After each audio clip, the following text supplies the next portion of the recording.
এখানে একেবারে অল্প বয়স থেকে শুরু করে বেশি বয়সের মানুষও আছে, উপস্থিত আছে। আমি যে কথাগুলো বলবো প্রত্যেকটা কথাকে আপনাকে মূল্যায়ন করতে হবে, কারণ এগুলো প্রয়োজন। আর কেন প্রয়োজন এটার জন্য একটা উদাহরণ দিচ্ছি আমি, কারণ এরপরে শুধু কোরআন আর হাদিস শুনবেন। সেটা হচ্ছে আজ থেকে 50 বছর আগে, আমি যে কথাগুলো বলবো, যে প্রশ্নগুলো করবো একটু রেসপন্স করবেন। আজ থেকে 50 বছর আগে কোন মেয়েদেরকে কি জিন্স প্যান্ট পরে রাস্তা দিয়ে হেঁটে যাচ্ছে এমন দেখেছেন কেউ? দেখেননি। আজ থেকে 50 বছর আগে একটা ঠাকুমা, হিন্দু মানুষ, তিনি যখন দুর্গা এবং কালীর প্যান্ডেলে যেতেন তো তার ঘোমটাটা এত লম্বা ছিল যে ঠাকুমাকেও মানুষ দেখতে পেত না। শাড়ি তখনও 11 হাত ছিল, শাড়ি এখনো 11 হাত আছে, ঠিক তো?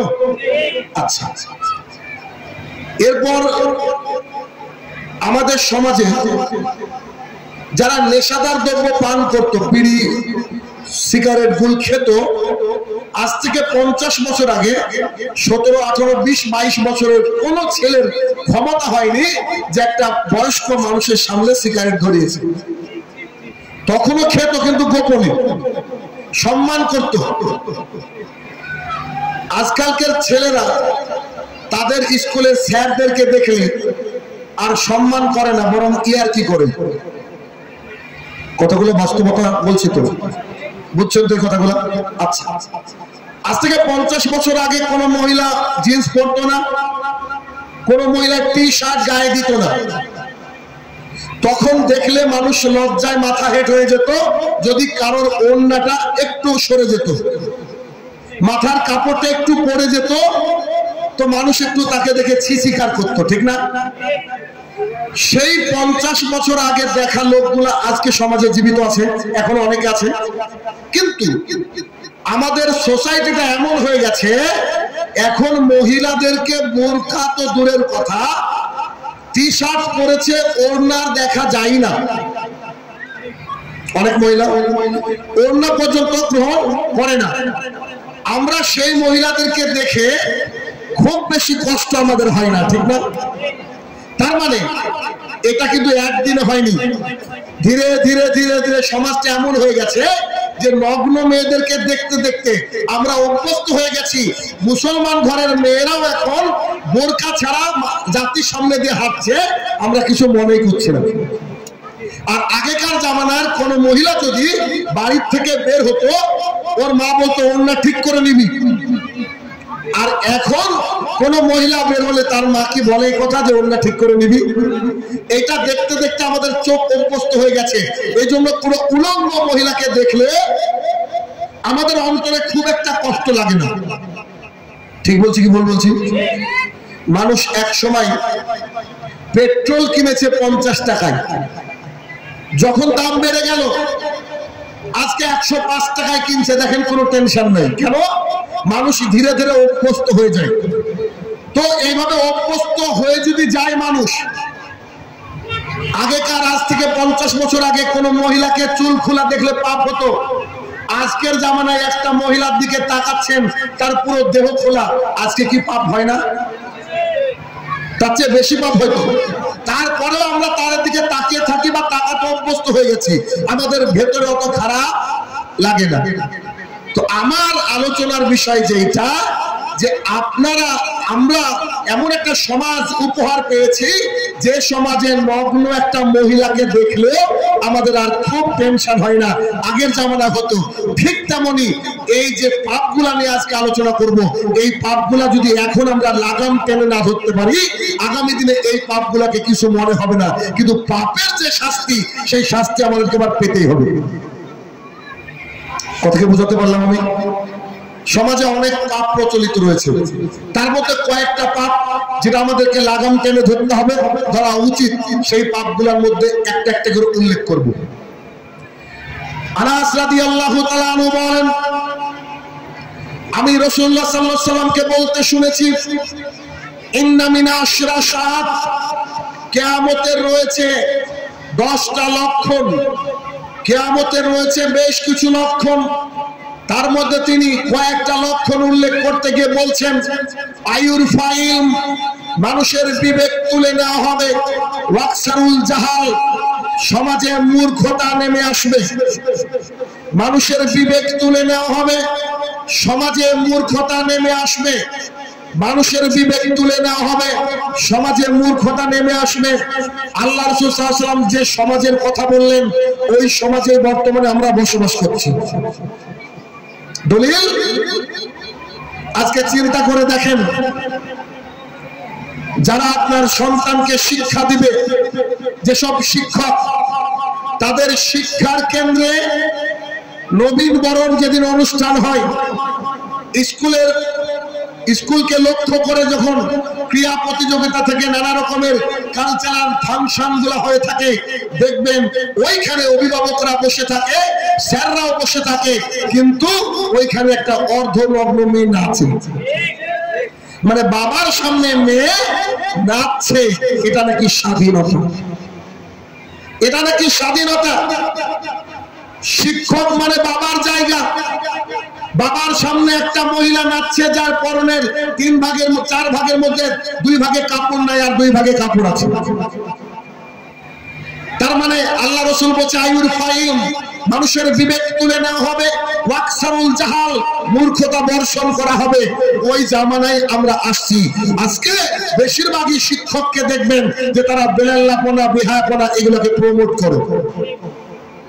আগের শিক্ষক আর এখনকার শিক্ষকের মধ্যে অনেক তফাৎ রয়েছে। আপনি যদি দেখেন একজন ব্যক্তি যিনি পিএইচডি করেছেন ইংরেজি নিয়ে, সেই ব্যক্তি কি লাঙ্গল দিতে পারবে? কথা বলেন, পারবে না। তো যার যে কাজ, তাকে সেই কাজ করতে হবে। তো যিনি শিক্ষামন্ত্রী হবেন, তার যোগ্যতা শিক্ষার উপরে থাকতে হবে, তাই তো? কিছুদিন আগে ক্লাস 10-এর একটা মেয়ে বাচ্চা, কেরালার শিক্ষামন্ত্রী, কেরালা ওইদিকে একটা অনুষ্ঠান হচ্ছিল, তো তিনি একজন শিক্ষামন্ত্রী এরকম করে মঞ্চে বসে আছেন, আর ওই মহিলাটা বলছে আমি একটা প্রশ্ন করব, এই প্রশ্নটা আপনি আমাকে বলেন। মানে তিনি সিলেবাসের ব্যাপারে একটা প্রশ্ন করেছেন। তো ওই বাচ্চা মহিলাটা শুরু করেছে, sir I would like to thank you right now and I am asking a question to you. এতদূর বলেছে, তখন শিক্ষামন্ত্রী বলছে কি হবে বলা, শিক্ষামন্ত্রী মূর্খ, শিক্ষামন্ত্রী মূর্খ। আল্লাহ রাসূল বলেন আয়ুর ফাইল, মানুষের বিবেক তুলে নেওয়া হবে। ওয়াকসারুল জাহাল, মূর্খতা বর্ষণ হবে। আমাদের শিক্ষামন্ত্রী বর্তমানে জেলে। তিনার শিক্ষার উপরে পিএইচডি করার দরকার ছিল, আর ও পিএইচডি করেছে যৌনবিদ্যার উপরে। ওর এই বয়সের গার্লফ্রেন্ড। তার মানে আল্লাহ রাসূল যে বাক্যগুলো বলে গিয়েছে দেখেন। কিছুদিন আগে ক্রিকেটের ফাইনাল ম্যাচ হলো বোধহয়, ভারত আর কার সাথে খেলা হয়েছিল। তো যখন ভারত হেরে গেল, ওই বীরভূমের ওই দিককার একটা ছেলে গলায় দড়ি দিয়েছে। কেন? ভারত হেরে গিয়েছে, কনফার্ম জান্নাতি। আল্লাহ রাসূল বলেন আয়ুর ফাইল, মানুষের বিবেককে তুলে নেওয়া হবে। ওয়াকসারুল জাহাল, মূর্খতা বর্ষণ হবে। 1450 বছর পূর্বে আল্লাহ রাসূল যে সমাজে দাঁড়িয়ে কথাটা বলছেন, ওই সমাজটা আমরা পেয়েছি। আমরা দুর্ভাগা, ওই সমাজটা আমরা পেয়েছি। প্রত্যেকটা সেক্টরে আপনি যান, গেলে দেখতে পাবেন যে এরকম মূর্খতা বিরাজ করছে। আজকে আমাদের সরকারকে আমেরিকায় ভিসা দেওয়া হয় না। কারণ জিজ্ঞাসা করা হলো যে কি ব্যাপার, তাকে ভিসা দেওয়া হয় না কেন? বুঝে he didn't speak in English properly. সে ইংরেজি বলতে পারে না, ঘোড়ার ডিম করতে ভিসা দেবে? প্রধানমন্ত্রী বলতে পারে না ইংরেজি, মানে সবাইকে চালাচ্ছেন যিনি। আল্লাহ রাসূল বলেন আইন ফাকিম, মানুষের বিবেক তুলে নেওয়া হয়েছে। বাংলাদেশের একটা ঘটনা দেখলাম, একজন বাবা মারা গিয়েছে, তার কবরকে খনন করা হয়েছে। কবর যখন খনন হয়ে গেছে, তার নিজের ছোট সন্তান গিয়ে কবরের মধ্যে শুয়ে পড়েছে। সাংবাদিকরা উপস্থিত হয়ে গেছে। ঘটনা কি? তোমার বাবার কবরে তুমি শুয়েছো, বাবা মারা গিয়েছে, তার জন্য দুঃখে নাকি সেই সন্তান কবরের মধ্যে শুয়ে বলছে যে আমাকে যতক্ষণ না সম্পদ ভাগ করে দেওয়া হবে, ততক্ষণ আমার বাবার কবরে বাবাকে নামাতে দিব না। আয়ুর ফাকিল, মানুষের বিবেক চলে গিয়েছে। ওয়াকসারুল জাহাল, মূর্খতা বর্ষণ হচ্ছে। নিজের কলিজার টুকরা বাবা মারা গিয়েছে, বলছে যতক্ষণ না ভাইরা জমি ভাগ করবে, আমার ভাগে যতটুকু পাচ্ছি আমাকে আগে দিবে, তারপরে যে খবর হবে। আল্লাহ রাসূল বলছেন এমন একটা জামানা আসবে, এই জামানায় তোমরা দেখবে শুধু মূর্খতা আর মূর্খতা, চারিদিকে মূর্খতা, চারিদিকে মূর্খতা। আপনারা বলেন একটা ইয়াং ছেলে যার বয়স 12, 14, 15, 16, সেই ছেলের হাতে যদি এইরকম একটা অ্যান্ড্রয়েড মোবাইল থাকে আর জিওর ফ্রি নেট থাকে, নিশ্চয়ই ছেলেটা রাত্রিবেলায় ডক্টর জাকির নায়েকের বক্তৃতা শুনবে। কি যে দেখবে এটা তো সবাই বুঝেছেন, বুঝেছেন তো কি দেখবে? একটা ছেলে যখন 11 ক্লাস পাস করা হচ্ছে, 12 ক্লাস পাস করে যাচ্ছে, আমাদের দেশের সরকার তাকে টাকা দিচ্ছে মোবাইল কেনার জন্য, মোবাইল কেনার জন্য। আরে কত কষ্ট! এই কেরালার একটা জায়গার নাম হচ্ছে প্রেম বাবুর, আর একটা জায়গার নাম হচ্ছে ক্যালাডি। এই প্রেম বাবুর আর ক্যালাডিতে যখন আমি গেলাম, একটা প্রোগ্রামের জন্য গিয়েছিলাম, সেখানে গিয়ে দেখলাম গোটা মুর্শিদাবাদের মানুষ ওই প্রেম বাবুর আর ক্যালাডিতে আছে। এলাকার লোক নাই আছে না কেরালাতে? গোটা প্রেম বাবুরকে দখল করেছে, হাজার হাজার মানুষকে এই কেরালার বুকে খাচ্ছে সবাই শ্রমিক। তারপরে কোটেম ডিস্ট্রিক্টে গেলাম প্রোগ্রাম করতে, ওখানে গিয়ে দেখছি মালদার দিনাজপুর, কেরালায় 100% শিক্ষিত। আজকে আমরা এতটা বঞ্চিত হয়েছে মুর্শিদাবাদ যে আমাদেরকে তো আমি মনে মনে ভাবছিলাম যে আমাদের কত ওই লেবার, আমরা তো লেবার, মুর্শিদাবাদের মানুষ তো লেবার, বাইরে লেবারি করতে যাই। এই মুর্শিদাবাদের মানুষকে প্রাইজ দেওয়া উচিত সরকারের তরফ থেকে, প্রাইজের নাম হবে লেবার শ্রী। কথা বুঝেন? ওখানে গিয়ে দেখছি রাস্তায় হাজার হাজার লোকজন দাঁড়িয়ে, ওটা নাকি লাইনের কাজ বলা হয়, লাইনের কাজ। কেরালার লোকজন আসছে, হাতটা কাটা যুবক দেখে নিয়ে যাচ্ছে, 5 জনকে নিয়ে যাচ্ছে, 50 জন দাঁড়িয়ে আছে। কত কষ্ট দেখেন। আজকে শিক্ষা ব্যবস্থার অবস্থা এত খারাপ যে আমাদের রাজ্য থেকে কেরালায় যেতে হচ্ছে কাজ করতে। আল্লাহ রাসূল বলছে আইন ফাইল, আমাদের বিবেককে তুলে নেওয়া হয়েছে। একটা মা বাবার উচিত তার সন্তানকে ভিক্ষা করে হলো পড়াতে, অথচ একটা মা বাবা তার সন্তানকে যখন 12-13 বছর হয়ে যাচ্ছে বলছে বাবা তুই কেরালায় যায়, অনেক অনেক টাকা পাওয়া যায়। কত কষ্টে ইনকাম করে তারা জানেন? তার মানে আগামী দিন যদি এরকম শিক্ষার হার হতে থাকে, আমাদের এই সমাজটা কোথায় যাবে একবার চিন্তা করে দেখুন। এখন আর হাই স্কুলে ছেলে মেয়েরা ওইভাবে যায় না, খেয়াল করবেন।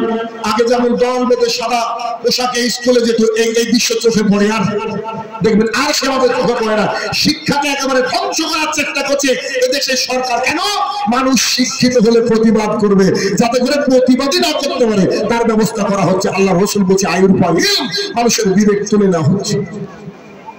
ওয়াকসারুল জাহাল, মূর্খতা বর্ষণ হচ্ছে। রাসূলুল্লাহ সাল্লাল্লাহু আলাইহি ওয়াসাল্লাম বলেন এমন একটা জামানা আসবে যে জামানায় তোমাদেরকে যারা শাসন করবে, যারা শাসক শ্রেণীর হবে, তারা হবে রুয়াইবেজ, তারা হবে ইতর শ্রেণীর মানুষ, তারা হবে অশিক্ষিত, তারা হবে বর্বর। আপনি খেয়াল করে দেখেন আমাদের ভারতবর্ষ যারা শাসন করছে বেশিরভাগই অশিক্ষিত, বেশিরভাগই মূর্খ। আমাদের মসজিদের যারা কমিটি তারা বেশিরভাগই অশিক্ষিত, বেশিরভাগই মূর্খ। আমাদের সমাজের যারা মোড়ল তারা বেশিরভাগই অশিক্ষিত, বেশিরভাগই মূর্খ। বলেন আপনি, আমি আপনাকে প্রমাণ দেব। একটা সমাজ শুধরানোর পেছনে অন্যতম, না শুধরানোর পেছনে অন্যতম দায়ী আমাদের সমাজের মোড়ল। তুমি বিড়ি খেয়ে বেড়াবা আর লোককে বলবা যে বিড়ি খাওয়া হারাম, এ কথা শুনবে নাকি মানুষ? আপনার এখানে সবচেয়ে কাছের স্টেশন কি? জঙ্গিপুর। জঙ্গিপুর রেল স্টেশনে পায়খানা বাথরুম আছে না? ওখানে গিয়ে দেখবেন পায়খানা বাথরুম এর বাইরে একজন ব্যক্তি থাকে, তিনি মুসলমান নন। খেয়াল করে দেখবেন আমাদের হিন্দু ভাইদের সবচেয়ে নিচু শ্রেণীর মানুষ সেখানে গিয়ে 2 টাকা 5 টাকা 10 টাকা তুলে, ওটা ও বাথরুমের পাশের পাহারাদার, উনি হিন্দু ধর্মের সবচেয়ে ছোট মানুষটাই ওখানে থাকে। এই মসজিদ কার ঘর? আল্লাহ তাআলার ঘর। কারা পাহারা দেবে? ইমানদাররা। তাহলে মসজিদ কমিটিতে যদি এমন কোনো মানুষ থাকে যে গুল খায়, মসজিদ কমিটিতে যদি এমন কোনো মানুষ থাকে যার দাড়ি নাই, মসজিদ কমিটিতে যদি এমন মানুষ থাকে যে শুকুর আলী বুঝেন কি, যারা শুক্রবারে নামাজ পড়ে, আর কিছু আছে ঈদু মিয়া, আর কিছু আছে রমজান আলী, এরা যদি আমাদের সমাজের সামাজিক ভাবে দায়িত্ব পালন করে, আপনার সমাজ কখনো উন্নতি হবে না, উন্নত হবে না। এখন এলাকায় ঝামেলা, বুকে হাত বাঁধবো নাকি নাভির নিচে হাত বাঁধবো, সামান্য একটা বিষয়কে কেন্দ্র করে আজকে মুসলমানরা দ্বিধা বিভক্ত। আল্লাহ রাসূল নূরের তৈরি নাকি মাটির তৈরি, এইটা নিয়ে আজকে সমাজ দ্বিধা বিভক্ত। আল্লাহ তাআলা কোথায়, এইটা নিয়ে আজকে সমাজ দ্বিধা বিভক্ত। আসলে মানুষ পড়াশোনা করে না, মানুষ পড়াশোনা করে না। এলাকায় ঝামেলা হয়েছে, হানাফি আর আহলে হাদিস। এখন এইদিকে আহলে হাদিসের লোক দাঁড়িয়ে আছে, আর ওইদিকে হানাফি। একজন ব্যক্তি সাইকেল নিয়ে আসছে, যিনি হানাফি উনি ওনার চাচা, আর যিনি আহলে হাদিস উনি পাড়ার লোক। হানাফি ব্যক্তি ওকে বলছে, এই শোনো ভাস্তি, তো চাচা বলেন তুমি হাত কোথায় বানো? তো বলছে ও তো দাঁড়িয়ে আছে, যদি বলি যে নাভির নিচে তো আমাকে তো আহলে হাদিস ব্যক্তি সাইজ করবে। তো সে কেন চাচা কি হলো? বলছে তোমাকে বলে যেতে হবে। এদিক থেকে ডাক দিয়ে বলছে বাবা হাত কোথায় বানো? এখন বুকের উপরে বললো অসুবিধা, আর নাভির নিচে বললো অসুবিধা, দুইজন দুই দলে। তখন দুইজন খেপে গিয়েছে, তাড়াতাড়ি বল, তোকে আজকে ব্যবস্থা করবো। তো ওই লোক বলছে আল্লাহর কসম করে বলছি নামাজি পড়ি না। তো বলছে যে তাহলে তুমি যাও, তুমি ফ্রি। মানে মানুষ চায় যে নামাজ না পড়ো, অসুবিধা নাই, কিন্তু আমার দলের না হলেই সমস্যা। হাইরে মুসলমান, সামান্য কিছু বিষয়কে নিয়ে বর্তমানে ইখতিলাফ চলছে। শুনুন, আল্লাহ রাসূল সাল্লাল্লাহু আলাইহি ওয়াসাল্লাম যে কথা বলে গিয়েছেন, সেই কথা অনুযায়ী আপনার মসজিদে যারা কমিটি হবে, তারা তাহাজ্জুদ গুজারি না হলেও অন্তত 5 ওয়াক্তের মুসল্লি তাদেরকে হতে হবে। এরপর একজন ইমামকে রাখতে হবে, যে ইমাম কথা বলার সময় কাউকে দেখবে না, যে ইমাম কথা বলার সময় আল্লাহকে ভয় করবে, যে ইমাম কথা বলার সময় তার বেতনের কথা ভাববে না, যে ইমাম কথা বলার সময় সেই একমাত্র আল্লাহ এবং আল্লাহ রাসূলের বাণীকে পেশ করবে, তাতে যদি তার চাকরি যাই যা থাকে থাকুক, দ্যাট ডাজন্ট ম্যাটার। এভাবে যদি কোনো সমাজের কোন ইমামরা বক্তব্য দিতে পারে প্রত্যেক জুমার খুতবায়, ইনশাআল্লাহুল আজিজ একটা সমাজ পরিবর্তন হতে খুব বেশি সময় লাগবে। যদি বিশ্বাস না হয়, আমরা কয়েকটা মসজিদ পরিচালনা করি, এই তো জলঙ্গি, খুব বেশি দূর নাই, 100 কিলোমিটারের আশপাশে হবে বা তার চেয়ে একটু কম বেশি। আপনারা গিয়ে দেখবেন আমাদের মসজিদে 5 কিলোমিটার 7 কিলোমিটার দূর থেকে সে ফজরের সালাত আদায় করতে আসে। আমাদের মসজিদে ফজরে যতজন, এশাতেও ততজন, মাগরিবে ততজন, জুমাতে ততজন। তবে জুমাতে কিছু বাইরের লোক যায়, কথা সত্য। আমাদের প্রত্যেকে যারা আমাদের সাথে এনলিস্টেড, এরা পাক্কা মুসল্লি, 5 ওয়াক্তের মুসল্লি। আমার যে মসজিদ পরিচালনা করি, ওই মসজিদে পুরুষ বলা আছে, যদি কেউ প্রমাণ করতে পারে পান বিড়ি জর্দা গুল সিগারেট কোনো মুসল্লি খায়, তাকে প্রাইজ দেওয়া হবে। সমাজকে আমরা গড়ার চেষ্টা করছি, ইমামই পারে একটা সমাজকে গড়তে, কিন্তু ইমাম যদি রুয়াইবেজ হয়, ইমাম যদি ইতর শ্রেণীর লোক হয়, তাহলে সমাজ পরিবর্তন। গতকালকে এক জায়গায় প্রোগ্রাম ছিল আমার, তো আমাকে একজন লোক বলছে যে আমাদের ইমাম কিন্তু গোল আলু। উনি বলছেন যে আমাদের ইমাম কিন্তু গোল আলু, একটু সাইজ করেন তো। একেবারে আসছি হেঁটে হেঁটে ওই মুহূর্তে, তো স্টেজে উঠলাম। প্রধান বক্তারা তো একটু লোক কমই পাই, বুঝতে পারছেন না। স্টেজে ওঠার পরে বক্তৃতা শুরু হলো, ইমামকে একটু সাইজও করা হলো। বক্তৃতা শেষে সালাম মানে যখন দিলাম, দেখছি ইমাম সাহেব আর নাই। আমি মনে মনে ভাবলাম যে যদি একবারে গায়েব হয় তো সমাজটা উন্নতি হবে, আদারওয়াইজ এই সমাজ উন্নতি হবে না। কেন আমরা কেন মানুষকে ভয় করি বলেন তো? আমরা ভয় করবো কাকে? আল্লাহ তাআলাকে। আমার এক মামা, আমার আম্মার ভাই, তো তিনি আমাকে অনেক বলে বলে একটা জুমার খুতবার ডেট নিয়েছে। তাই বললাম ঠিক আছে খুতবা দিব। আমার মামা হচ্ছে দাড়ি, একেবারে ক্লিন শেভ, তার মুখটাকে দেখলে মনে হয় শি ইজ আ গার্ল। তো মামা আমাকে দেখছি যে ভাবলে চারিদিকে নাম ডাক, একটা জুমার খুতবা দিই। ইমাম সাহেব আমাকে কানে কানে বললেন যে আগামী দিনে তো আমাদের ঈদের জামাত হবে, খুব অল্প দিনে ঈদ, তা আমি ঈদের মহিলাদের জামাতের ব্যাপারে কথা বললে মানুষ রেগে যায়, কমিটিরা রেগে যায়, একটু আপনি এই বিষয়ে খুতবা দিয়েন। আমার খুতবার বিষয় ছিল মহিলাদের ঈদগাহে গমন। প্রায় 32 খানা হাদিস শুধু সামনে রেখেছি খুতবার সময়। খুতবা শেষ করে সালাতকে শেষ করলাম। আমার মামা বিদায় করার সময় বলছে, বেটা যদি কোনোদিন ইচ্ছা হয় এই মসজিদে নামাজ পড়তে আসে আসো, তুমি খুতবা দেওয়ার জন্য এসো না। আমি বললাম, মানুষ ঘুরে ঘুরে ডেট পায় না মামা, আপনার বাপের 14 গোষ্ঠীর ভাগ্য ভালো, একটা ডেট নিয়েছেন আর আপনি এই কথা বলেন, সহ্য হয়নি। আপনার বউ ভোট দিতে যাবে, সমস্যা নেই। আপনার বউ বাজারে যাবে, সমস্যা নেই। আপনার বউ পৃথিবীর বিভিন্ন প্রান্ত যাবে, সমস্যা নেই। খালি ঈদগাহে গেলে কি সমস্যা? সমস্যা আপনার বউর মধ্যে নেই মামা, সমস্যা আপনার অন্তরে। একটু অন্তরকে প্রশস্ত করেন। আল্লাহ রসুল যে বাক্য বলেছেন ওই বাক্য আমি আপনাকে হুবহু শুনিয়েছি। তাহলে একটা সমাজকে কি করবেন? পরিবর্তন করতে হবে। আর পরিবর্তন করতে গেলে সমাজের যে কমিটি, সেই কমিটি ইমাম সাহেবকে সাহস দিবে যে বলেন তো দেখি, আপনি বলেন আমরা আছি আপনার সাথে, তাহলে একটা সমাজ পরিবর্তন হবে। কেননা আপনি শুনলে আরো অবাক হয়ে যাবেন, আমি যে সমাজকে পরিচালনা করি, আমার কথা বলছি, আমি যে সমাজকে পরিচালনা করি, আমার সমাজে একজন বেনামাজি নাই, একজন বেনামাজি নাই। কেন? এর পেছনে কারণ কি জানেন? আমি ঘোষণা দিয়ে দিয়েছি, আমার মুসল্লিরা যারা 5 ওয়াক্ত সালাত আদায় করবে না, তারা তাদের বাড়িতে যদি কারোর বিয়ে লাগে, আমি শাহিনুর রহমান বিয়ে পড়াবো না। 2, 5 ওয়াক্ত সালাত ছাড়া যদি আমার মুসল্লিরা কেউ মারা যায়, তার জানাজা আমি করব না, কুকুরের মতো পুঁতে রাখবো। ওইটা যদি আমার বাপ হয়, তারপরেও আমি এই কথার উপরে অটল থাকবো। ওই হুঙ্কারে আমার বাপ অন্তত 5 ওয়াক্ত সালাত ধরেছে, আলহামদুলিল্লাহ। কারণ দেখেন, আমরা আপনাকে কষ্ট দিয়ে ফজরে যদি ডাকি, একটু যদি কষ্ট হয়, এই কষ্টটা আপনাকে আমি দিলাম, এই কষ্টটা আমার কি লাভ আছে বলেন তো? গোটা পৃথিবীর মানুষ যদি আজকে নামাজ শুরু করে দেয়, আল্লাহর যায় আসে? গোটা পৃথিবীর মানুষ যদি নাফরমানি করে, আল্লাহর যায় আসে? কিন্তু আল্লাহ তাআলা যে জাহান্নামের কথা বলেছে, আজকে মানুষকে আমরা হয়তো বুঝাতে পারিনি। তাই ওই জাহান্নামের বিষয়টা যদি মানুষ বুঝতো, তাহলে কেউ ফজরে ঘুমিয়ে থাকতে পারতো না, কেউ থাকতে পারতো না, বিশ্বাস করেন। তাহলে 1 নম্বর যে সমস্যা, সেই সমস্যাটা কি? মানুষের টাকা থাকুক আর না থাকুক। এই কথাটা কেন বললাম? দেখবেন কোন কমিটিতে যখন সিলেকশন হয়, মানুষের দেখে যে কে সবচেয়ে বড় লোক, কার বেশি টাকা, কার বাড়িতে বন্ধনের লোন আছে, এর আছে সমাজের সমাজপতি।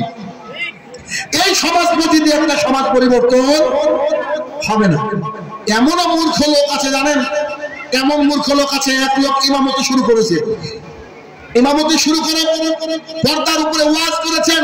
পর্দার উপরে ওয়াজ করার পরে যখন বক্তৃতা শেষ হয়ে গেছে, খুতবা শেষ হয়ে গেছে, সভাপতি সাহেব বলছে, ও ইমাম সাহেব হয়ে আপনি লুচ্চা। বলছে কেন? আমার বউ শাড়ি পরে ঘুরে বেড়ায়, তুমি আমার বউকে দেখেছো আর ওই সেম খুতবাজকে দিয়েছো। কোরআন থেকে বলেছে 33 নম্বর সূরা 33 নম্বর আয়াত বলেছে, কি অপরাধ তার? বলেছে অনেক মহিলা শাড়ি পরে, আর সভাপতি মনে করছে আমার বকি বোধহয় বলছে, ওখান থেকে ছেড়ে দিয়েছে উনি ইমামতি। বলছে গ্রামের মানুষ সহজ সরল হয়, গ্রামে চলে গিয়েছে। গ্রামে গিয়ে এবার খুতবা ভাবছে যে খুতবা যাই দিই না কেন, এই ওইভাবে আর বয়ান করবো না। তো সে বলেছে যে যারা সালাত আদায় ঠিকঠাক করে না, এ ব্যক্তি কাফের। সভাপতি ডেকে বলছে যে তুমি তো জানোই আমি শুক্রবারে আসি, তুমি আমাকে কাফের বানিয়ে দিলা, তোমাকে বেতন কে দেয়? কাল থেকে লালগোলার টিকিট কেটে দেবো, বাড়ি যাও। ও চলে গেছে আর জুমাই, ও ভাবেছে এবার আর বাংলায় খুতবাই দেবো না, খালি আরবি পড়বো। উঠে আরবি পড়েছে, নো প্রবলেম। আরবি পড়ার পরে এবার কিরাত শুরু করেছে, সূরা ফাতিহা পড়েছে, তারপরে বলছে ইয়াসিন ওয়াল কুরআনিল হাকিম, সুন্দর করে তেলাওয়াত করে শেষ করে দিয়েছে। এবার যিনি ক্যাশিয়ার, তিনি তার বাড়িতে নিয়ে গিয়ে বলছে, যার সাথে আমার সবচেয়ে বড় শত্রু, তার নামও তুমি করলা, আবার তার বাপের নামও করলা। ইয়াসিন ওর বাপের নাম, তার নাম করলা। ঠিক আছে, তোমার চাকরি আমি নোট করবো না, তো সামনে খুতবায় আমার নামে সূরা পড়বা। লোকের নাম কি বাবুর। বাবুরের নামে কোন সূরা আছে নাকি? কোরআনে কত বড় মূর্খ মূর্খ দেখেন তো। ভাবছে যে কি করবো, সবাই মূর্খ মানুষ, তো আরবি বোঝে না, বেশিরভাগই আরবি বোঝে না। এই জন্য আমাদের যেসব মসজিদে আরবিতে খুতবা হয়, তারা যদি কিয়ামত পর্যন্ত খুতবা দেয়, একজন মানুষকে নামাজি বানাতে পারবে না। কেন? দেখবেন 80% লোক ঘুমায় যে মসজিদে খুতবা হয়, 80% লোক ঘুমায়। ঘুমায় কি ঘুমায় না? কেন? ও জানে যে ইমামও বুঝে না, আমিও বুঝিনি, ঘোড়ার ডিম করবো, গরম ভাত খেয়ে বউ পাঠিয়েছে, আর উপরে ফ্যান চলছে, আর এখানে এসি আছে গো, এসে মারলো ঘুম। এক একজন আমার নাকও ডাকে, এটা বাস্তবতা আমার কাছে আছে, আপনাকে দেখাচ্ছে। এবার ও ভাবছে কি করব, আল্লাহ চাকরি তো বাঁচাতে হবে। আল্লাহু আকবার, সূরা ফাতিহা শেষ। এবার বলছে ইয়া বাবর আনতা খিনজির ওয়া আবুকা কালবুন, শুরু করে দিয়েছে কিছুটা। ও খুব খুশি, মাশাআল্লাহ, এই হচ্ছে আমার নামে সূরা, আর আবুকা মানে বাপ, তাই না? তো জি, খুব সুন্দর। উনি বললেন হে বাবর, তুই হচ্ছে শুয়োর, ও আবুকা খিনজি, তোর বাপ হচ্ছে মানে কুকুর, কালবুন। বুঝেনি? তখন তার চাকরিটা কি থাকলো? স্টে থাকলো। আমি আপনাকে বলি, আমাদের মসজিদে যেটা জলঙ্গির মসজিদ, ইসলাম মসজিদ, আমি ভাবলাম যে আমি যেখানে যাই, যদি খুতবার আগে যাই, তো আমি তো আর বসে থাকতে পারবো না। আমি প্ল্যান করে বাড়ির থেকে বেরিয়েছি, গলার অবস্থা খারাপ, খুতবা দিব না, কিন্তু 2 মিনিট পরে ঢুকবো। ইমাম দাঁড়িয়ে গেলে সালাম দেওয়ার পর তারা আমাকে বলতে পারবো না খুতবা দেব। আমি ঢুকেছি, তো যেই বয়ান করুক না কেন, যেই কথা বলুক না কেন, আমি কিন্তু খুব শুনি। আমি সব জায়গা থেকে শিখি, কথা বুঝেননি? আমি সব জায়গা থেকে শিখি। তা আমি বসে আছি, একেবারে মনোযোগ সহকারে খুতবা শুনছি, আমার জানা হাদিস গুলাই বলছে। হঠাৎ করে দেখি পাশ থেকে একজন ব্যক্তি নাক ডাকছে। এরকম লোক আছে নাই? দেখছি নাক ডাকছে, পাশে দেখে আমি ভাবলাম নাক ডাকা লোক যদি পেয়েছি, তাহলে ঘুমাবে এমন লোক তো আছে। খুতবা আমার কান শুনছে, আর আমি চোখ আমার খুঁজছে কে কে ঘুমাচ্ছে, একটু দেখি। 2 থেকে 3 জনকে বুঝতে পারলাম যে ঘুমাচ্ছে, বুঝলেন? তা আমাকে একটু মানুষ বেশি ভয় করে, যেমন কোরআন হাদিস বলি, লাঠি তো এরকম আর কি।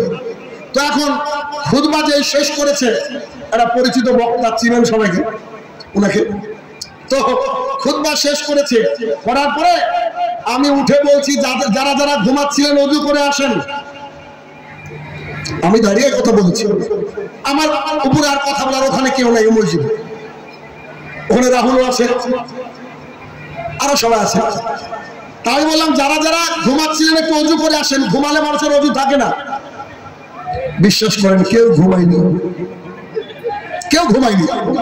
খুতবার লাঠিটা হাতে নিয়ে বললাম, আমি কিন্তু 3-4 জনকে দেখেছি, প্রায় 25 থেকে 26 জন উঠে গেল আপনার এই ওযু করতে।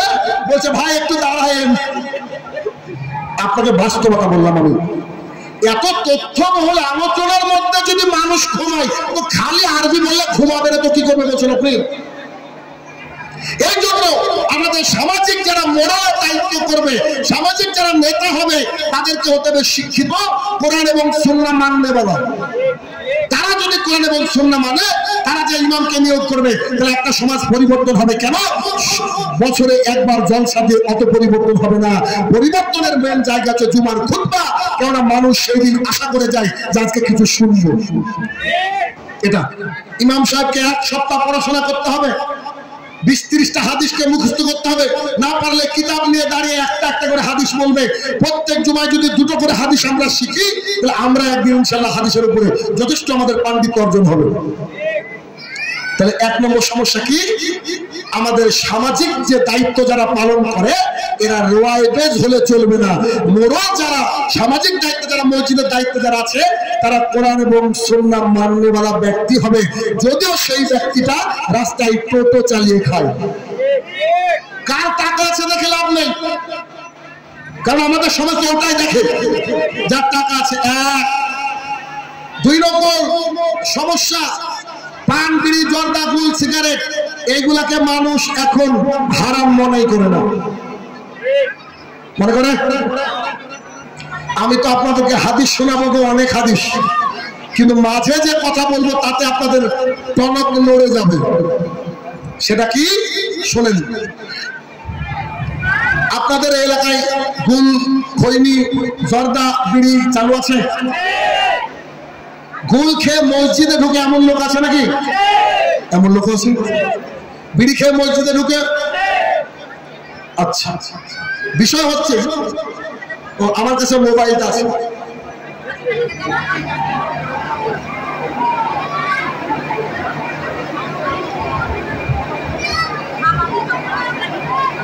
এটা একটা গুলের প্যাকেট,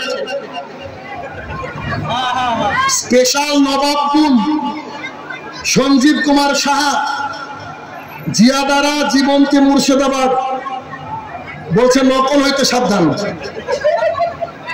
এটা শাইনুর রহমান সাহেব, আপনি কি গুল করেন? জি না। আপনাদের মসজিদ আমি ঢুকলাম, আসার আগে ভাই সাক্ষী, বাথরুমে গিয়েছিলাম আমি। বাথরুমে গিয়ে দেখছি বাথরুমে তাক করা আছে, আপনাদের তাক, তাকের উপর দিয়ে এতটুকু দেখা যাচ্ছে। আমি ভাবলাম কি, টেনে দেখছি এটা একটা গুল। এখন কেউ বলতে পারে শাইনুর রহমান এই হয়তো গুল করে আর আমাদের এলাকায় এসে আমাদের এলাকার মানুষের বদনাম করছে, এই জন্য আমি ভিডিও করে নিয়ে এসেছি যে আমি যে এই প্যাকেটটা পাচ্ছি, এই পাড়ার কিন্তু ভিডিও আমার কাছে অলরেডি আছে। এবার কত বড় শয়তান হলে আল্লাহর ঘর মসজিদে ঢোকার আগে এই গুল করে ঢুকে। কথাকে বুঝাতে পারছি? আচ্ছা, এবার আসেন গুল কি বুঝাচ্ছি। আমি খুব খারাপ মানুষ ভাই, কিছু করার নাই।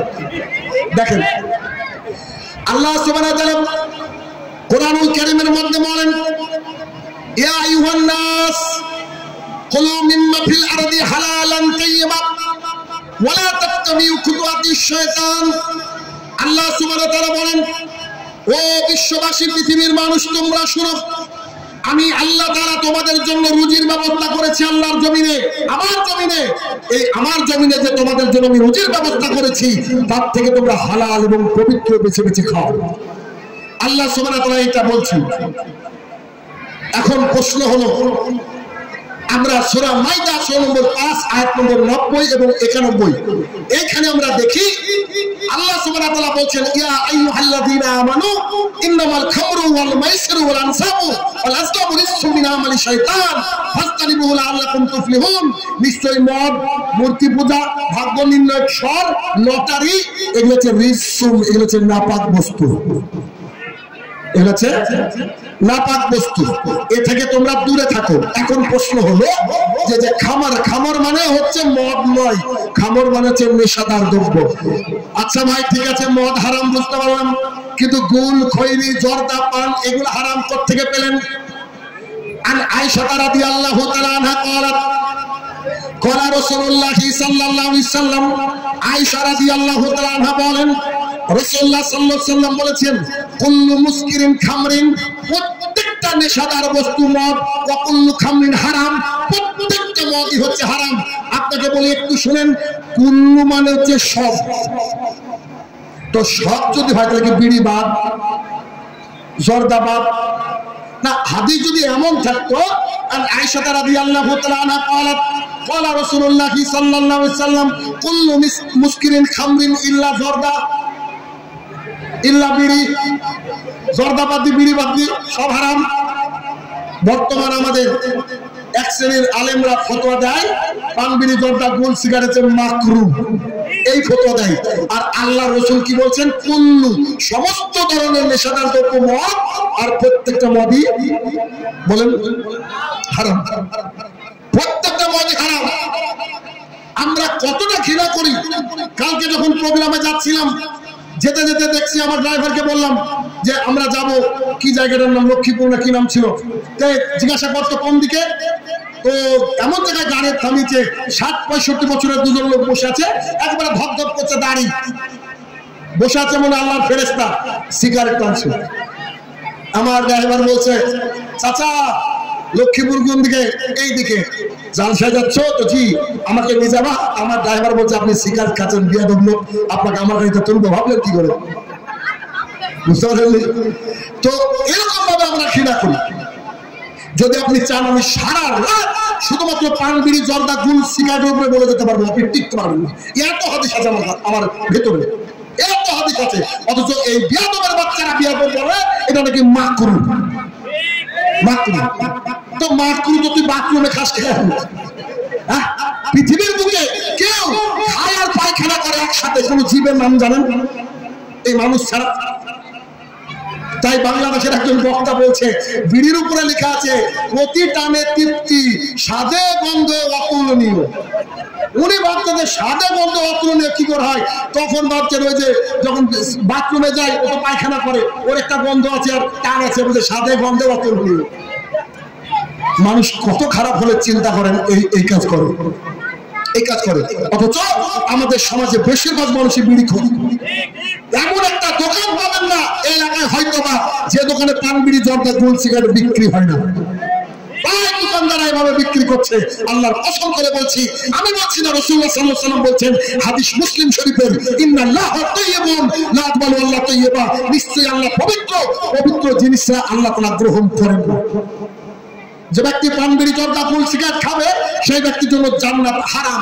আমি শাইনুর রহমান বলছি 1450 বছর আগের কথাকে নকল করছি, দেখেন তো মিলছে কিনা। আন আব্দুল্লাহ ইবনে মাসউদ রাদিয়াল্লাহু তাআলা আনহু قال رسول الله صلى الله عليه وسلم, আব্দুল্লাহ ইবনে মাসউদ রাদিয়াল্লাহু তাআলা আনহু বলেন, রাসূলুল্লাহ সাল্লাল্লাহু আলাইহি ওয়াসাল্লাম বলেছেন, সালাসাতুন কাদ হারাম আলাইহিম মিন জান্নাহ, তিন শ্রেণীর মানুষের জন্য জান্নাত হারাম।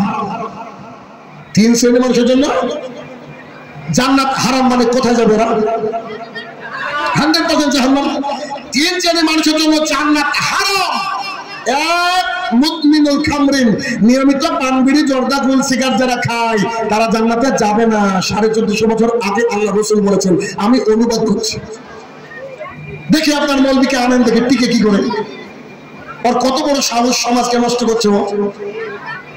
দুই, রাজুলাতাম মিন নিসাই, পুরুষের বেশধারী নারী জান্নাতে যাবে না।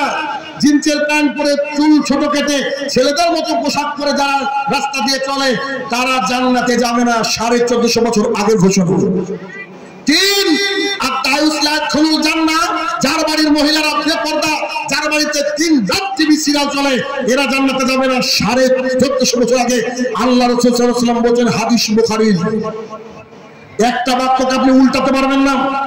অতএব অত্র হাদিস থেকে আমরা প্রথমের অংশ থেকে বুঝতে পারলাম যে পৃথিবীর মুখে যত রকমের নেশাদার দ্রব্য আছে এগুলো হচ্ছে হারাম, এগুলো যারা খাবে তারা জান্নাতে যাবে না। আবু হুরায়রা রাদিয়াল্লাহু তাআলা আনহু বলেন, রাসূলুল্লাহ সাল্লাল্লাহু আলাইহি ওয়াসাল্লাম বলেছেন, ক্রমাগত নেশাদার দ্রব্য পানকারী আর মূর্তি পূজক বোথ আর সেম। মানে যারা ক্রমাগত নেশাদার দ্রব্য পান করে তারা আর যারা মূর্তি পূজা করে দুজনের মধ্যে কোনো তফাৎ নাই। আমি বলছি না, বলছি কে? মুহাম্মদুর রাসূলুল্লাহ সাল্লাল্লাহু আলাইহি ওয়াসাল্লাম। আন আবি হুরায়রা রাদিয়াল্লাহু তাআলা আনহু قال رسول الله صلى الله عليه وسلم, আবু হুরায়রা রাদিয়াল্লাহু তাআলা আনহু বলেন, রাসূলুল্লাহ সাল্লাল্লাহু আলাইহি ওয়াসাল্লাম বলেছেন, লা ইয়াদখুলুল জান্নাতা লাহমুন, ওই গোশত জান্নাতে যাবে না। গুদিয়া বিল হারাম, যে গোশত হারাম খেয়ে গড়ে উঠেছে, যে গোশত বন্ধনের লোন খেয়ে গড়ে উঠেছে, যে গোশত গ্রুপ লোন খেয়ে গড়ে উঠেছে, যে গোশত এলআইসি টাকা দিয়ে গড়ে উঠেছে, যে গোশত পানবিড়ি জর্দা গুল সিগারেটের বিক্রির টাকা দিয়ে গড়ে উঠেছে, তারা জান্নাতে যাবে না। 1450 বছর আগের ঘোষণা। আপনাকে যে কোনো মূল্যে ত্যাগ করতে হবে। দুনিয়াটা, আল্লাহর জমিটা অনেক বড়। আপনি দেখেন বেরিয়ে, শয়তান আপনাকে ধোঁকা দিবে, যারা বিড়ির ব্যবসা করছি, এত লাখ লাখ টাকা ইনকাম, অন্য জায়গায় কি ইনকাম পাবো কি? নিশ্চিত আপনি ইনকাম পাবেন, কারণ এত টাকা ইনকাম করে যদি জাহান্নামে যেতে হয়, ইনকাম আপনার কি হবে? ইনকাম কি কাজে লাগবে? কাজে লাগবে না। অতএব যে কোনো মূল্যে কি করতে হবে? ত্যাগ করতে হবে। আসেন, আবু হুরায়রা রাদিয়াল্লাহু তাআলা আনহু বলেন, রাসূলুল্লাহ সাল্লাল্লাহু আলাইহি ওয়াসাল্লাম বলেছেন, যে ব্যক্তি পান বিড়ি জর্দা গুল সিগারেট খায়, খাওয়া অবস্থায় মারা গেলে জাহান্নাম, মুখে নিয়ে মারা গেলে জাহান্নাম। এই ব্যক্তির এখন থেকে 40 দিন নামাজ কবুল হবে না। এই ব্যক্তির এখন থেকে 40 দিন নামাজ কবুল হবে না। এই ব্যক্তি যদি তওবা করে, আল্লাহ তওবাকারীকে ভালোবাসে, আল্লাহ তার উপরে খুশি হয়ে যায়। কিছুদিন পর শাইনুর রহমানের বক্তৃতার ভোল্টেজ শেষ। একটা কোন বন্ধু বলেছে যে সিগারেট খানে রিকাট মেরে দিয়েছে একটা, তখন আমার কথা মনে পড়েছে, আল্লাহ রাসূল সাল্লাল্লাহু আলাইহি ওয়াসাল্লাম বলছে, এখন মরলে জাহান্নাম, এখন থেকে 40 দিন আবার নামাজ কবুল হবে না। এখন থেকে 40 দিন আবার কবুল হবে না। সেই ব্যক্তি তওবা করেছে, আল্লাহ তওবাকারীকে ভালোবাসে। কিছুদিন পর সে ব্যক্তি আবার এক টান মেরেছে, আবার একটু গুল ঢুকিয়ে দিয়েছে, আবার একটু জর্দা খেয়ে নিয়েছে, এখন মারা গেলে জাহান্নাম, এখন থেকে 40 দিন ইবাদত কবুল হবে না। এই ব্যক্তি আবার তওবা করেছে, আল্লাহ তওবাকারীকে ভালোবাসেন। এরপরে রাসূলুল্লাহ সাল্লাল্লাহু আলাইহি ওয়াসাল্লাম বলেন সে ব্যক্তি আবার টান মেরেছে, আবার টান মেরেছে। আল্লাহ তাআলা বলছে এই ব্যক্তির জন্য আমি রাদাগাতুল খাবাল প্রস্তুত করে রেখেছি। রাদাগাতুল খাবাল কি? আমি যখন আপনাদের এখানে আসলাম, এখানে আজকে আমাকে মসজিদে নিয়ে যাওয়া হলো, যাওয়ার পরে প্রথমে একটা পানির বোতল দেওয়া হলো, এটাকে বলা হয় ওয়েলকাম ড্রিঙ্ক। আমাদের আত্মীয়রা বাড়িতে আসলে আমরা জুস দিই, পানির বোতল দিই, মানে পানিটা আগে একটু খাট, দূর থেকে আসলো মানুষ, বা জুস এটা দিই কিনা, এটা ওয়েলকাম ড্রিঙ্ক বলা হয়। তো যারা এইভাবে বারবার নেশাদার দ্রব্য খাবে ছাড়বে, আল্লাহ তাআলা তাদের সাথে প্রতিজ্ঞাবদ্ধ, তাদেরকে আল্লাহ তাআলা ওয়েলকাম ড্রিঙ্ক দিবে। তো যারা ওয়েলকাম ড্রিঙ্ক খাবে অসুবিধা নেই, তাহলে টানেন, তো তাদেরকে ওয়েলকাম ড্রিঙ্ক দেওয়া হবে। সাহাবা কিরাম বলেন আল্লাহ রাসূল সাল্লাল্লাহু আলাইহি ওয়াসাল্লাম ওয়েলকাম ড্রিঙ্কটা কি? তখন রাসূল সাল্লাল্লাহু আলাইহি ওয়াসাল্লাম বলেন ওয়েলকাম ড্রিঙ্কটার নাম হচ্ছে রাদাগাতুল খাবাল। আল্লাহ রাসূল রাদাগাতুল খাবাল কি? আল্লাহ রাসূল সাল্লাল্লাহু আলাইহি ওয়াসাল্লাম বললেন জাহান্নামীদের ঘাম, জাহান্নামীদের রক্ত, জাহান্নামীদের পুজ। চিনেন না তোমরা?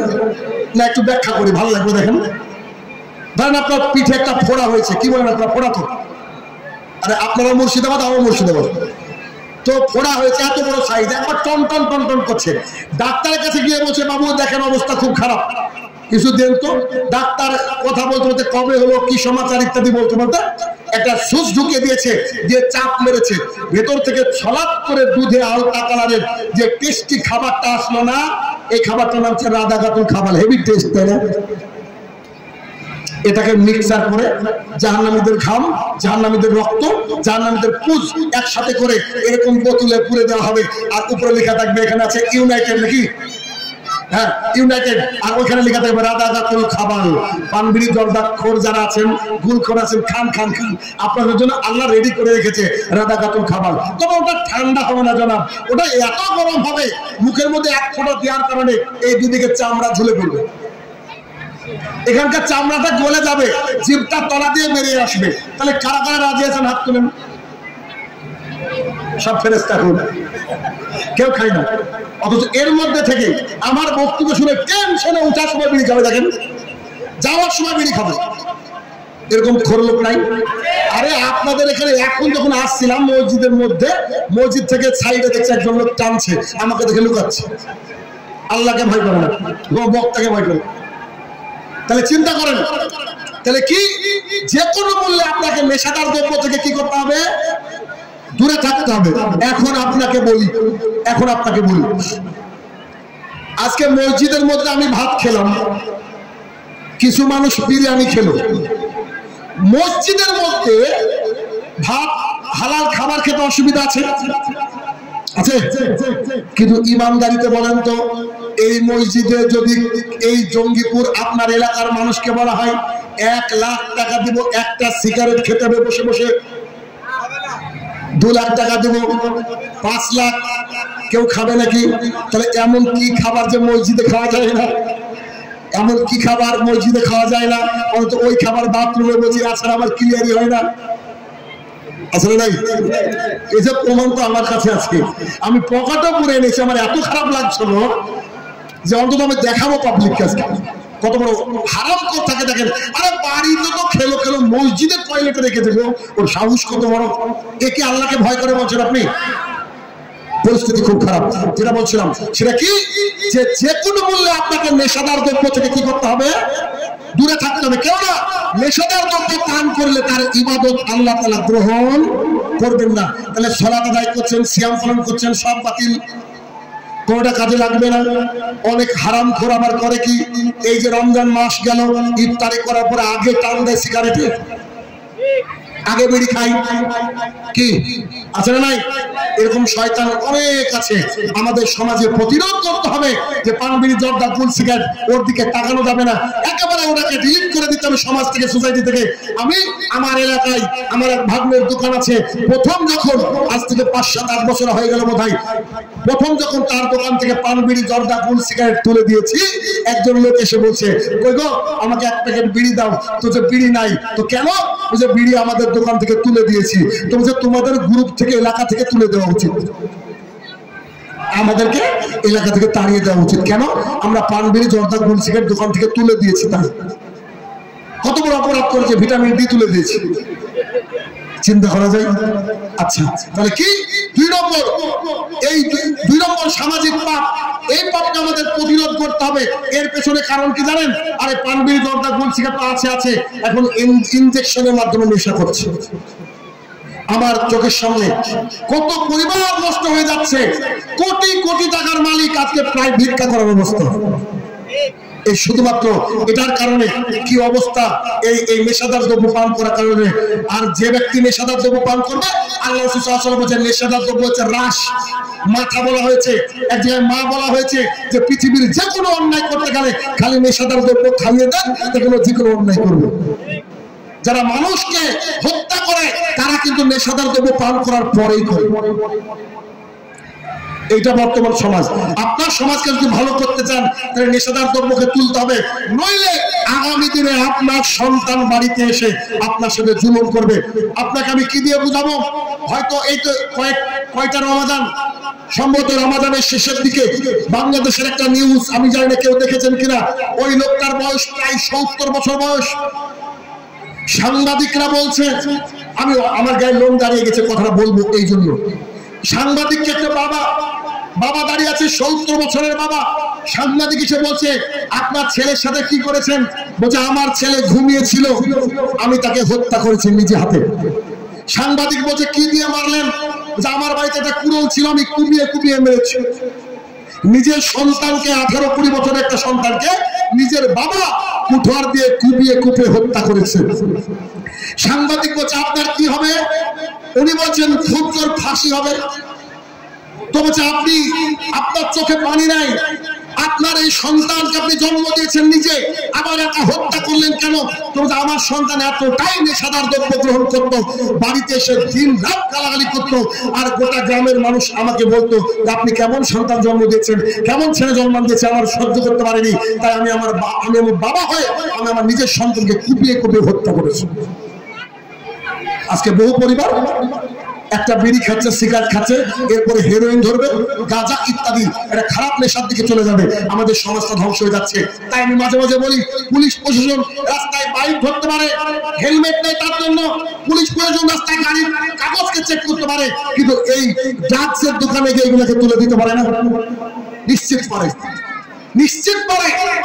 তাই উচিত আমাদের প্রশাসনেরও যারা এরকম লুকিয়ে ড্রাগস বিক্রি করে তাদেরকে ধরে জেলের মধ্যে পুরে দেওয়া। আদারওয়াইজ আমাদের আগামী দিনের সমাজ এমন খারাপ হয়ে যাবে, এই সমাজের বাচ্চাদেরকে দেখলে আপনার আমার ভয় লাগবে। কেন? এদের মুখের ভাষাও হবে খারাপ। 2 নম্বর সমস্যা। 3 নম্বর সমস্যা, পৃথিবীর একজন বিখ্যাত ব্যক্তিত্ব, আমেরিকান ব্যক্তিত্ব, তিনি বলছেন if you want to destroy your society without war, put their adultery. তোমরা যদি তোমাদের সমাজকে ধ্বংস করতে চাও তাহলে সেখানে নগ্নতা ছড়িয়ে দাও। 8 বছরের মেয়ে আসিফা, মনে পড়ছে? 8 বছরের মেয়ে আসিফাকে মন্দিরের মধ্যে লাগাতার 7 দিন ধর্ষণ করে মেরে ফেলা হয়েছে। 4 বছরের মেয়ে, 5 বছরের মেয়েকে ধর্ষণ করে মেরে ফেলা হয়। 60 বছরের 70 বছর বুড়িকে ধর্ষণ করে মেরে ফেলা হয়। এর পেছনে কারণ কি আপনি বলছেন? বিজ্ঞান বলছে মানুষ যখন অ্যাডাল্ট কোনো জিনিস দেখতে থাকে তার ভেতরটা একবার হিংস্র বাঘের মতো হয়ে যায়। দেখতে একসময় তার হিতাহিত জ্ঞান শূন্য হয়ে যায়, তাই সে যাকে সামনে পায় তার সাথে এই অপকর্মে লিপ্ত হয়ে যায়। আজ থেকে 40-50 বছর আগে এত ধর্ষণ ছিল নাকি? আজকে এত ধর্ষণ হয়েছে কেন? কারণ মহিলারা পঞ্চায়েতে ষাঁড়ের মতো ঘুরে বেড়ায়, এমন করে ঘুরে বেড়ায় দেখলে চেনা যায় না যে হিন্দুর মেয়ে নাকি মুসলমানের মেয়ে। ঈদের দিনে ওদেরকে শাড়ি পরে সুন্দর সুন্দর পোশাক পরে জাতির সামনে হাঁটতে দেখেননি আপনি? তাহলে এদেরকে প্রতিহত করতে হবে। আর এরা তো আছে এক শ্রেণীর মহিলারা এমন বোরখা পরে, টাইট ফিট বোরখা পরে, লিপস্টিক মেরে, হাই জুতো পরে জাতির সামনে যে হাঁটছে, বলছে আমি বোরখা পরে। পাক্কা ইবলিস। এরা লিপস্টিক তৈরি হয় শুয়োরের চর্বি দিয়ে। শুয়োরের চর্বি তো হালাল নাকি? কত বড় বিয়াদব! লিপস্টিক দেয় হচ্ছে পতিতালয়ের মেয়েরা। পতিতা বুঝেন কি? যারা বেশ্যা তারা। আরে আপনার মেয়ে বোরকা পরেছে, তারপর আবার লিপস্টিক দিয়ে জাতির সঙ্গে হাঁটছে। এত বড় বড় কুকুরের মতো নখ। কুকুরের তো কেটে দেওয়ার কেউ নাই, আরো কেউ নাই। রাস্তা দিয়ে হাঁটছে জাতির সঙ্গে, নিজে নিজে বাজারে যাচ্ছে, নানান বিষয়কে দামদার করছে। কেন? ও মনে করে ওর স্বামী বোকা, আর ও গেলে 10 টাকা বেশি পাবে। একবারে উঁচু হাই হিল করে খালি বুরখাটা পরেছে। কেন? ফ্যাশন। বুরখা এখন আর বেশিরভাগই বুরখা আপনার আত্মরক্ষার মাধ্যম নাই, এটা হচ্ছে নিজের পাপকে লুকানোর আর এক মাধ্যম। পার্কে চলে যান, অনেক বুরখাওয়ালি পাবেন, ওরা খারাপ কাজও করে। এরকম মহিলা আপনি বাস্তবতা খালি দেখেন। আমি যেগুলো বলছি একটা কথাকে বিপরীত করতে পারবেন না। আমি দেখে কথা বলি, আমি সমাজে জেনে কথা বলি, কারণ আমাদের সমাজকে কিন্তু শুধরাতে হবে। আর সব বক্তাই এত কঠিন করে কথা বলবে না, কারণ এটা তো তাদের ব্যবসা। সামনে বা শাহিনুর রহমানকে আনতে গেলে বুকের পাটা লাগবে জনাব। আমি ওটাকে তোয়াক্কা করি না। দেখেন কালকে হাদিয়া দিয়েছে, পকেট আছে, এখনো গুনে দেখিনি ক টাকা দিয়েছে। I don't care about that. আমার কথা হচ্ছে আমাকে সমাজকে পরিবর্তন করতে হবে, এটা আমার টার্গেট।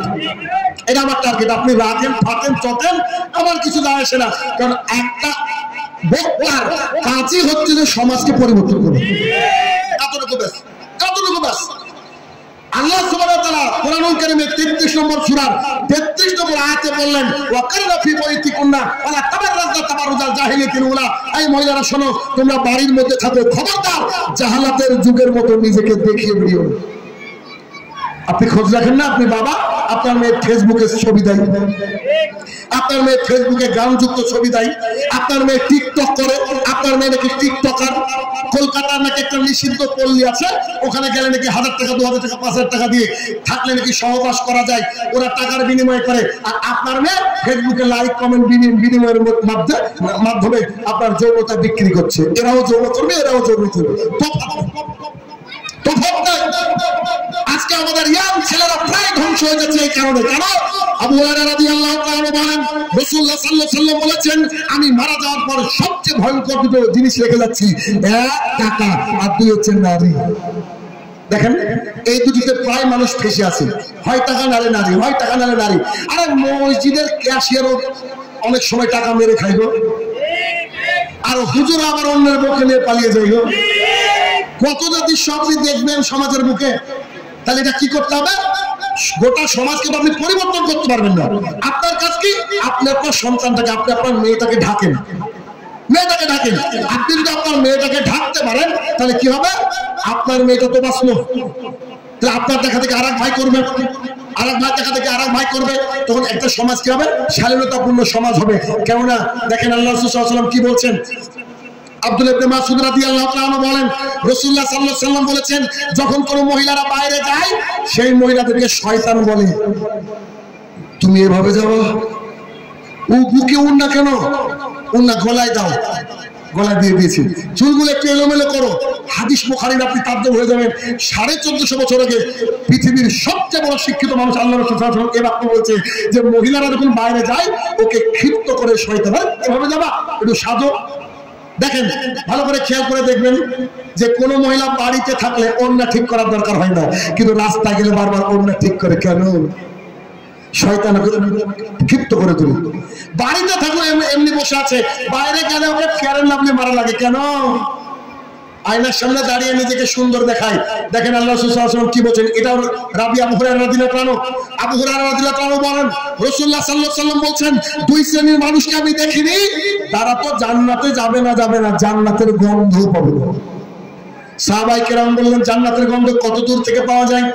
আল্লাহ রাসূল বলেন 40 বছরের দূরের রাস্তা থেকে। তাহলে তারা কারা? 2 শ্রেণীর মানুষ যারা জান্নাতে যাবে না। এক, যাদের হাতে গরুর লেজের মতো বাঁকানো লাঠি থাকবে, তারা অন্যায় ভাবে মানুষকে মারবে, তারা জান্নাতে যাবে না। এরা কারা জানি না, তবে সিভিকও হতে পারে। এক একটা সিভিক তো আইপিএস অফিসারের ভাই। এমন এমন সিভিক আছে না, আমারও বহু ছাত্র সিভিক আছে, এমন এমন সিভিক আছে বুঝলেন, আমাদেরকে বলেন গাড়ি এইটা দেখেন, আরে তোর বাপ ছেড়ে দিচ্ছে, মনে বাবা মানে বুঝতে পারছেন না, বড় অফিসার বলছে আচ্ছা ঠিক আছে জানে তো, এসে বলছে আপনাদের গাড়ির অডিও পাস দেখা। আমি তো এই শয়তানের বাচ্চা, আমার গাড়িতে কিছু চলছেই না, তুই অডিও পাস নিবি মানে ধান্দা তো টাকা, বুঝলেন না? এমনই করে। আবার অনেকে ভালো আছে আলহামদুলিল্লাহ, এটুকু মজা করলাম, এটুকু আবার কি করেন, আবার আমার গাড়ি যেতে দিন করে আল্লাহ জানে। এবার দুই, নেশাউন মহিলারা কাসিয়াতুন পরে থাকবে আর এতুন উলঙ্গ পোশাক। আশ্চর্য কথা, পোশাক পরে উলঙ্গ, এটা আবার কেমন কথা? জি, পোশাক পরে উলঙ্গ। আপনার মেয়ে যে জামাটা পরে স্কুলে যায়, কলেজে যায়, একটু কালকে সকালে খেয়াল করবেন তো যে ওই জামার মধ্যে দিয়ে কি অক্সিজেন ঢুকতে পারবে? কথা বুঝতে পারেন? ওই জামাটা এত টাইট ফিট, ওর মধ্যে কি অক্সিজেন ঢুকতে পারে? পরে কি পরে না? এমন টাইট ফিট পোশাক পরে জাতির সামনে দিয়ে যায়। আর আল্লাহ বলছে মাইলাত মামিলাত, এমন ভাবে যাবে পুরুষকে আকৃষ্ট করবে আর পুরুষের দিকে ঝুঁকবে রাস্তায় যাওয়ার সময়। এই বাস্তবতা আপনি দেখেছেন কিনা? আল্লাহ সাল্লাল্লাহু আলাইহি ওয়াসাল্লাম বলছে এরা তো জান্নাতে যাবে না, জান্নাতের গন্ধ পর্যন্ত পাবে না, জান্নাতের গন্ধ পাবে না। আমাদের মেয়েদেরকে আমাদেরকে বাঁচাতে হবে। কেন? ওই যে আব্দুল্লাহ ইবনে মাসউদ থেকে বর্ণিত হাদিস যেটা বললাম, 3 শ্রেণী মানুষ জান্নাতে যাবে না। তার 3 নম্বর শ্রেণী কি ছিল? আর দায়ুস লাদখুলুল জান্নাত, দায়ুস জান্নাতে যাবে না।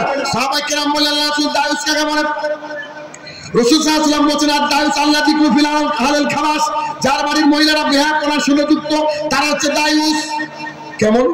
আপনার মেয়ে জিন্সের প্যান্ট পরে অথবা টাইট ফিট পোশাক পরে জাতির সামনে দিয়ে হাঁটছে, আর আপনি যদি সারা জীবন মক্কায় নামাজ পড়েন, তারপর আপনি জাহান্নামে।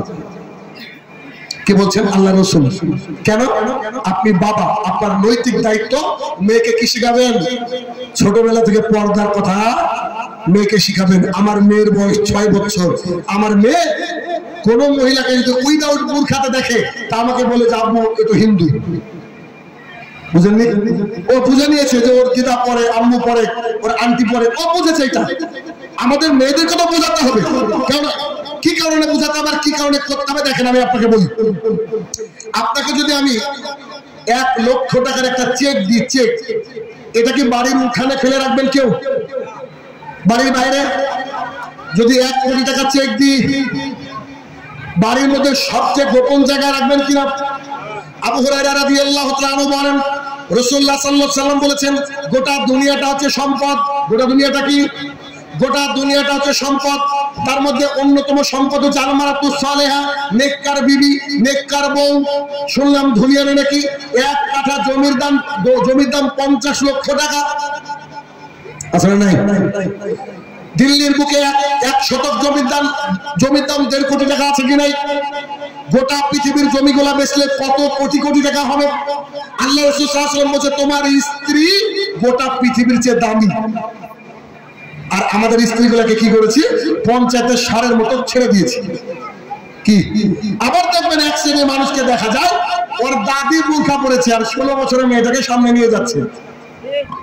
আমি আর মানে বুঝতে পারি না, তবে হয়তো বোঝার চেষ্টা করে ওর দাদিকে বোঝাতে থাকে দেখি যে আমি এরকমই ছিলাম। আমাদের ওইদিকে গরু জবাই করে, প্রচুর কষা আছে বুঝলেন তো। যেদিন একটা বড় গরু জবাই করে, আগের দিনে ওই গরুটা সন্ধ্যাবেলা পাড়া পাড়া ঘুরিয়ে নেবে। কেন? এই মাল কাল কি জবাই হবে, মানে মাংস তোমরা নিও। তো ঠিক এমনই কিছু বাবা আছে তাদের মেয়েদেরকে টাইট ফিট পোশাক কিনে দেয়, যে যা ওই আবু বকর সিদ্দিকের দোকান থেকে একটা পোশাক নিয়ে হয়, ওই পোশাক পরে রাস্তা দিয়ে হাঁটছে। মানে ওর বাপ ওই যে কষাই যেমন গরুকে দেখে দেখে বিক্রি করে, ওর বাপও মনে করে ওটা একটা গরু দেখে দেখে বিক্রি করে। ছেলেরা লাইন লাগে, তারপরে এবার ও একটা বেছে সুন্দর ছেলে হিসেবে বিয়ে দিবে। এটা সমাজ, এটা আমাদের সমাজ। আছে না নাই বলেন? আপনার মেয়ে বুরখাও তো পরে, 90% মহিলা তো বুরখা পরে, কিন্তু ভেতর থেকে সাজে না। সাজা বৈধ, যা দিয়ে হালাল। যেমন টিপ আপনি পরতে পারবেন না, টিপ পরতে পারবেন না, এটা পরতে পারবেন। মুখে মেকআপ করেন, যা দিয়ে আপনার হালাল, যা দিয়ে বৈধ, এতটুকু ঠিক আছে। কিন্তু সাজবেন কার জন্য? এটা হচ্ছে প্রশ্ন। সাজবেন হচ্ছে স্বামীর জন্য। প্রতিদিন সাজতে হবে, প্রতিদিন স্বামীর জন্য সাজতে হবে সুন্দর করে। ও স্বামীর জন্য আপনি নাইটি পরে থাকেন, যে নাইটিটা স্বাধীনতার আগে কেচেছিলেন আর কাঁচা হয়নি, ওটাই পরে থাকেন। আর যে শুনেছেন বাইরে যেতে হবে, একেবারে সবচেয়ে সুন্দর শাড়ি বের করেছেন, আপনার স্বামীকে এটা নাকি বাইরের লোক? আছে না নাই? আমাদের স্ত্রীরা বেশিরভাগই এই ধরনের আজে বাজে পোশাক পরে থাকে দেখবেন, কিন্তু তার উচিত ছিল কি সুন্দর করে সাদা দলিল। আয়েশা রাদিয়াল্লাহু তাআলা আনহা বলেন, আল্লাহ রাসূল সাল্লাল্লাহু আলাইহি ওয়াসাল্লাম যখন যুদ্ধ থেকে ফিরতেন আমরা জানতাম যে তিনি আসবেন, সেই দিন আমরা সুন্দর করে সমস্ত বিবিগণ সেজে থাকতাম। কেন? বউকে দেখলে যেন আমার একটা মেজাজ কেমন হয়ে যায় যে আমি হিরো আর ও হিরোইন। আর বাড়িতে ঢোকার পর আমার পোশাক দেখে মনে হবে যে রুম স্প্রে কোথায় রে, এত গন্ধ কেন? এটা হচ্ছে আমাদের সমাজ। স্বামীর জন্য সাজার দরকার, স্বামীর জন্য সাজে না, সাজে পরের জন্য, সাজে পরের জন্য। আল্লাহু আকবার। এটা আমাদের সোসাইটি, এটা আমাদের সমাজ। একটা সমাজকে ধ্বংস করার জন্য একটা মহিলার পোশাক খুলে নেওয়াই যথেষ্ট। তাওয়াক্কুল বলে একজন মহিলা, তাওয়াক্কুল আপনি নেটে সার্চ করবেন, পৃথিবীর বিখ্যাত মহিলাদের মধ্যে এটা একজন। উনি অনেক বড় একজন ব্যক্তিত্ব, একটা কোর্টের জাজ। উনি হিজাব পরে কোর্টে গিয়েছেন, পূর্ণাঙ্গ দেহ ডেকেছেন। ঢাকার পরে সাংবাদিকরা এসে বলছে, why you covered yourself properly like that? তুমি কেন তোমার গোটা শরীরটাকে এভাবে ঢেকে নিয়েছো? তুমি শিক্ষিতা মহিলা। এখনকার শিক্ষিত মহিলারা কি করে? যে যত বেশি শিক্ষিত ও অত বেশি কম পোশাক পরে, তাই না? সমাজ এরকম হয়ে গেছে। তো ওই মহিলাটা একটা উত্তর দিয়েছিল ইংরেজিতে, দারুণ উত্তর, আমি আপনাদের দিচ্ছি, ভালো লাগবে। ওই মহিলাটা বলছে, যখন আদিম জামানা ছিল, মানুষ যখন নিজের লজ্জাস্থানকে বুঝতো না, কি পোশাক যখন আবিষ্কার হয়নি, মানুষের যখন একটু বুদ্ধি হলো, তো গাছের ছাল দিয়ে তারা লজ্জাস্থান ঢাকলো। ইতিহাসে যান বুঝতে পারবেন। তারপরে একটু বুদ্ধি হলো, পশুর চামড়া দিয়ে লজ্জাস্থান ঢাকলো। আরেকটু বুদ্ধি হলো, পশুর চামড়া দিয়ে পোশাক বানানোর চেষ্টা করলো। আরেকটু বুদ্ধি হলো, এরকম সিট আবিষ্কার হলো, তা দিয়ে পোশাক বানালো। আর আরেকটু যখন বুদ্ধি হলো, তখন মানুষ ঢাকতে শুরু করলো, আমি তো আর আদম যুগের মানুষ না, আমি মডার্ন যুগের মানুষ, আমি কম বুদ্ধিওয়ালা মানুষ না, আমার বুদ্ধি বেশি, তাই আমি গোটা দেহ ঢেকে নিয়েছি। সুবহানাল্লাহ। বুঝতে পেরেছেন? যাদের বুদ্ধি কম, যারা পাগল, রাস্তায় কিছু পাগল দেখেন না, একেবারে সবকিছু বের করে দাঁড়িয়ে আছে, আসলে নাই? তো তাদের বুদ্ধি কম বলে তো ঢাকতে পারেনি। তো যাদের বুদ্ধি আছে তারা তো ঢাকবে। এরা যেসব মহিলারা নিজের শরীরকে ঢাকে না, এরা হচ্ছে পাগল, পাগল, ওদের বুদ্ধি না। রাস্তার পাশে থাকা পাগল পাগলি হচ্ছে কেউ তাই। কি পড়াশোনা করেছেন আপনার মেয়েকে? এ দিয়ে কি উপকার হবে বলেন জাতির? এদের উপকার হবে কি? এদের উপকার নয়। তাহলে কি করতে হবে? আমাদের সন্তানদেরকে ঢাকতে হবে, আমাদের সন্তানদেরকে মানুষ করার চেষ্টা করতে হবে।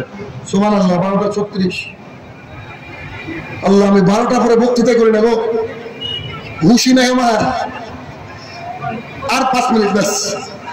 তো বিষয় হচ্ছে কি, যে আমাদের যে সমাজ দেখেন, আমাদের যে সমাজ, এই সমাজটাকে আমাদেরকে সুন্দর করার দায়িত্ব আমাদের নিজেদের, ঠিক না? নিজেদের। আচ্ছা, আমি 12টা পরে বক্তৃতা কেন করি না জানেন? সারা রাত বক্তৃতা শুনে কোনো লাভ নেই যদি ফজরের নামাজকে মিস করেন। আমি চাই না যে আমাদের কারোর কারণে কারো ফজরের নামাজ মিস হোক। অতএব রাসূলুল্লাহ সাল্লাল্লাহু আলাইহি ওয়াসাল্লাম বলেছেন, মান তারাকা সালাতান মুতাম্মিদান ফাকাদ কাফারা। যে ব্যক্তি ইচ্ছে করে সালাতকে ছেড়ে দেয়, এই ব্যক্তি মুসলমান নয়। আল্লাহ সুবহানাহু ওয়া তাআলা কুরআনুল কারীমের মধ্যে বলছেন, মা সালাকাকুম ফিস সাকার ক্বালু লাম নাকুম মিনাল মুসাল্লিন। এক শ্রেণীর মানুষকে বলা হবে, তোমরা আজকে জাহান্নামে আসলে কেন? ক্বালু, তারা সেই দিন বলবে, লাম নাকুম মিনাল মুসাল্লিন, আমরা মুসল্লি ছিলাম না। মুসল্লি মানে যারা দৈনিক 5 ওয়াক্ত সালাত আদায় করে, তারা হচ্ছে মুসল্লি, তারা হচ্ছে মুসল্লি। ইচ্ছা করে কোনো ব্যক্তি যদি 1 ওয়াক্ত সালাত ছেড়ে দেয়, এই ব্যক্তি আর মুসলমান থাকতে পারে না। এই জন্য তওবা করে আল্লাহর জন্য নিজের বাঁচার কারণে আমাদেরকে সালাতটা আদায় করতে হবে। কেন? বুরায়দা রাদিয়াল্লাহু তাআলা আনহু বলেন, রাসূলুল্লাহ সাল্লাল্লাহু আলাইহি ওয়াসাল্লাম বলছেন যে আমাদের মাঝে আর কাফেরদের মাঝে পার্থক্য হচ্ছে সালাত। আমাদের মাঝে আর কাফেরদের মাঝে পার্থক্য কি? সালাত। এই সালাতটা আমাদের আদায় করা জরুরি। যে 3টে পয়েন্ট বললাম, এই 3টে পয়েন্ট, লাস্টের একটা পয়েন্ট হচ্ছে সালাত। সালাতটা হচ্ছে জরুরি, কারণ উইদাউট সালাতে একজন মানুষ মুসলমান থাকতে পারে না। আর আমি এভাবে বলি যে একজন ডাকাতি যখন করে দেখবেন রাতের অন্ধকারে করে, ঠিক না? একটা জেনাকারিনী মহিলাকে কখনো দেখেছেন নাকি রাস্তার মাঝে দাঁড়িয়ে আকাম করতে?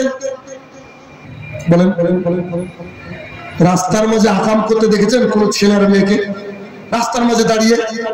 অন্তত আমাদের এলাকায় তো এখনো আসেনি। দিল্লি, মুম্বাই, কলকাতা ছেড়ে দেন, আমাদের এলাকায় এবার প্রকাশ্যে অশ্লীলতা হয় কি? আচ্ছা, কোন ডাকাতকে কি দেখেছেন নাকি আপনার বাড়িতে দিনে দুপুরে খেয়ে বলছে আসসালামু আলাইকুম সরেন তো ডাকাতি করবো? কেন? ডাকাতি হবে গোপনে, চুরি হবে গোপনে, ঠিক না? তো চোর যেটা করছে এটাকে অন্যায় নাকি নেই?